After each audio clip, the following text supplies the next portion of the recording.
Hey everyone, welcome to another video, and in today's video I want to share the lessons I've learned by spending over 2 days with a billionaire. So first off, my name is Jandre, and if you enjoy business and marketing content then this is the channel for you. Just give me a like and a subscribe so that you can be notified about more content like this.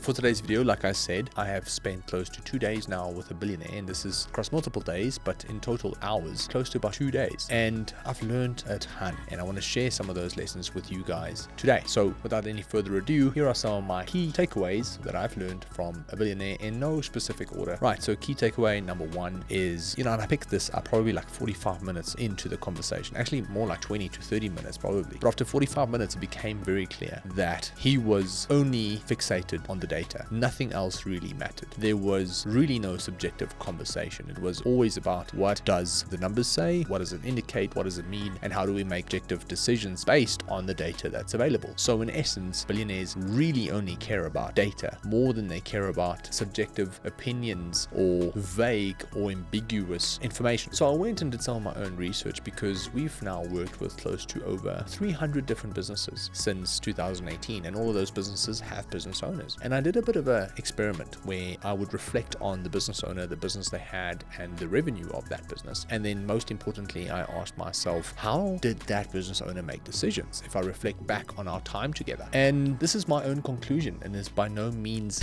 as accurate of data that I would ideally want. So this is just my perspective as a disclaimer. But it became quite clear to me that small business owners are about 80% emotional about their decision-making process, where they are 20% logical. And what I mean by that is there is a lot of fear and anxiety that really drives decision making more than there is logical reasoning. And that is something I can completely understand, because I think most small business owners live in survival mode. You have to constantly fight to survive. You're not making enough profit just because you are ignorant on how to run the business and how to improve your product market fit and how to market the business. You're ignorant to all these things, which means the business is not making as much money as it should, which means you are scrambling and are constantly operating from a survival instinct. Therefore, most of the time you make emotional decisions because you don't have the luxury to zoom out, or you don't have the knowledge to help you make better decisions either. So that's when I realized most small to medium-sized businesses that are, I'd say, doing anything less than $1 million a year are usually more emotional decision makers compared to logical. And I think that split, again, it's my own perspective, is about 80 to 20%. Then I reflected on business owners who were doing roughly $1 million or more in revenue, and whose businesses were growing in a more of a linear fashion. People who were putting time and effort into growing their businesses and who could reap the rewards of it. And I started noticing a pattern. You see, a lot of them did make more logical decisions. A lot of them went and got contextual advice and then made a logical decision to take that advice, because the person who's giving it to them have been through all of those struggles before. A lot of them started looking at their ad accounts, and they can see if I put 1 Rand in, I get 3 Rand back, so therefore I can start to spend a little bit more on my marketing. And there was this logical reasoning process that if I have this conversation with my supplier, I can drop the percentage of margin, that I'm sacrificing, and I can actually put that back into my business in terms of profit. And you can see that there's really a higher level of logical reasoning. And I would say that from my perspective, at least, that the emotional versus logical reasoning would be around 50% emotional to 50% logical. So a lot of people would think that that's a really good thing, that there's a healthy balance between emotional and logical reasoning. But here's the kicker. What if that 50% of emotions that is driving the decision-making process were all negative emotions? What if that was more anxious and fearful decision-making stemming from those negative emotions, as opposed to exciting, more passionate, more optimistic type of emotions? And then I really thought about it. There's no real good decision that can be made from emotions, because there's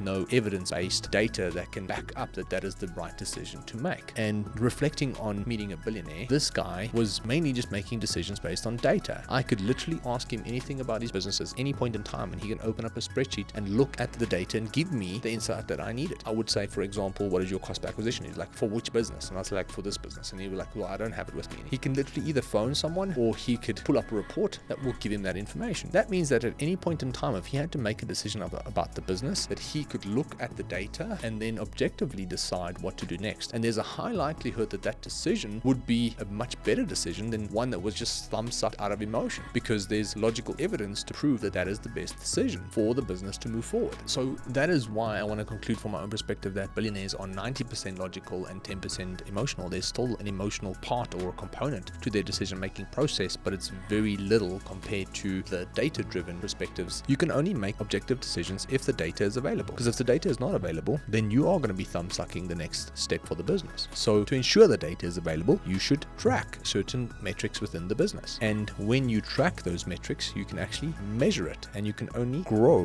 what you measure. Like, it's very difficult to grow something if you're not really measuring where you're going. It's like walking through the jungle without a compass, or flying completely blind. It's almost similar to having a pilot blindfolded guesstimating where they should be heading and when to ascend and when to descend and land. That's very risky, and I think that's what you want to avoid the bigger your business gets as well. You should avoid that at all costs, but it's only natural to make more emotional decisions when you start a business. And as you start to gain more knowledge and insight, you realize, I need all of these metrics in order to provide data, and I can use that data in order to make strategic decisions that can actually reduce the risk for the business down the line. So key takeaway number 2 is that these people play chess while most people are probably playing checkers. And what I mean by that is their brains are just wired differently. They think differently. These individuals think in decades. They don't think in months. Yes, you can have a conversation about this quarter and next quarter, but they're not worried about the next 3 quarters. They're more worried about the next 3 years and what that would mean for the business and their return on investment. At the same time, they also connect dots and spot opportunities a lot faster than most people. And if I had to ask myself why this is, it is most likely because they have 100 times the reps of most business owners. They have been through it all, and they have been years in business, which means they have a vast network that they can tap into should an opportunity arise in order to maximize and capitalize on it. So when they make decisions, they have the experience to highly likely make the best decision, and should an opportunity arise, they can reduce the risk by tapping into the network that they have available. And reflecting on this, I think these people learn lessons a lot faster. They're more open to learning lessons compared to other people. Egos don't drive the decision making. They don't really care about what they know and what they don't know. They actually just care about learning lessons as quickly as possible and getting insight quickly as possible. See, where small business owners and millionaires are most likely caring about who's right and who's wrong, and who made the best decision and who can tap themselves on the back and take the credit for what's been achieved, billionaires don't really care. In essence, they just want to move forward financially, and the only way to do that is to be the dumbest person in the room. And they actually flourish on not being the smartest person, and even though they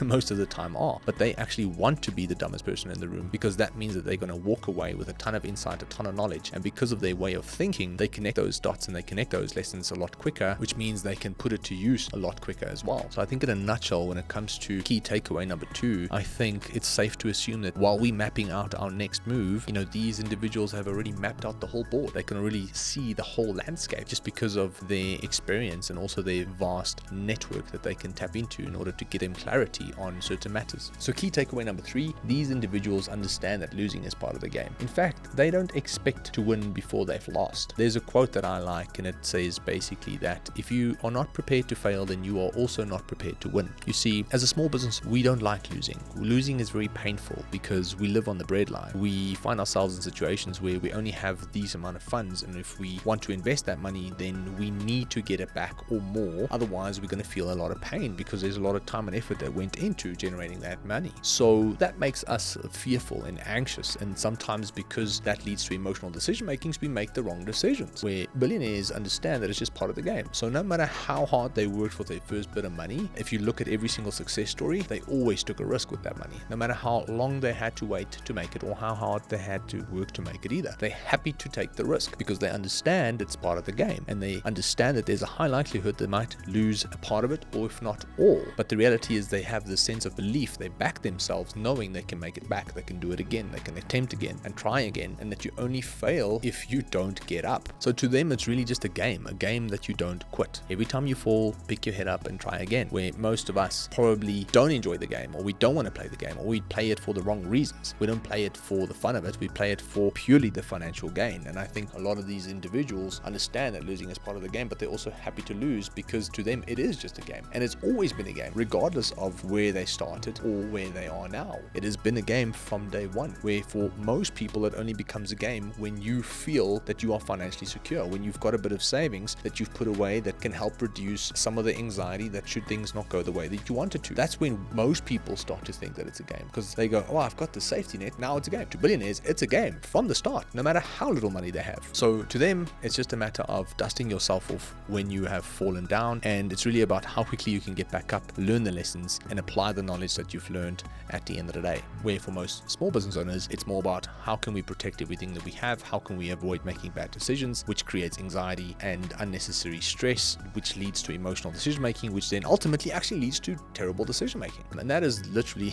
the cycle. We're so fearful for making the wrong decision that we actually increase the probability of making bad decisions by being emotional about it. Now for the last key takeaway, and this is also actually paraphrasing from a book called Diaries of a CEO. Stephen Bartlett, I think, is the author. I might be butchering the name. I don't know. I don't follow him religiously. I just read the book and I enjoyed it. And there was a chapter on filling your buckets in the right order. And that is the one thing that billionaires do religiously well. Let me quickly explain. So filling your buckets in the right order is quite a simple concept. It is focusing on 4 things that can help increase the probability for success down the line. First, you need knowledge, okay? And the second bucket is then skill. So if you have knowledge, you can then apply that knowledge and you can figure out and tweak and mold the mistakes that you make and learn from the mistakes that you make in order to carve yourself. So the first bucket is knowledge, which is quite simple, right? If you don't know anything, then you can't add value to anybody, not even yourself. So knowledge is the first bucket that you have to fill. So that's through reading books and consuming information and having mentors. The second bucket is skill. Won't have skill without knowledge. You do need knowledge in order to gain skill, because what you do is you gain the information, then you practice it in real life. You learn from the mistakes, and then through those mistakes, you mold a skill. I wanted to learn how to make money online. This was in 2011, 2012, and I learned how to run Facebook ads. And I wasted a lot of money in the beginning. And through wasting all that money, I got better and better. And eventually I carved myself a paid ads skill. And I did that with email. I did that with copy. I did that with funnel building. I did that with sales psychology. So I have taken that knowledge and I've created a skill. And most of the people in this company have done the exact same thing. So first bucket, knowledge. Second bucket, skill. Third bucket is who you know. Now, when you have knowledge and when you have skill, there's a high likelihood you can add value to people around you. And when you do add value to people around you, you actually starting to create a network, which is who you know. So the more knowledge you have, hopefully the more skill you have. The more skill you have, the more people you can actually help at the end of the day. The more people you can help, the more you're expanding your network, which is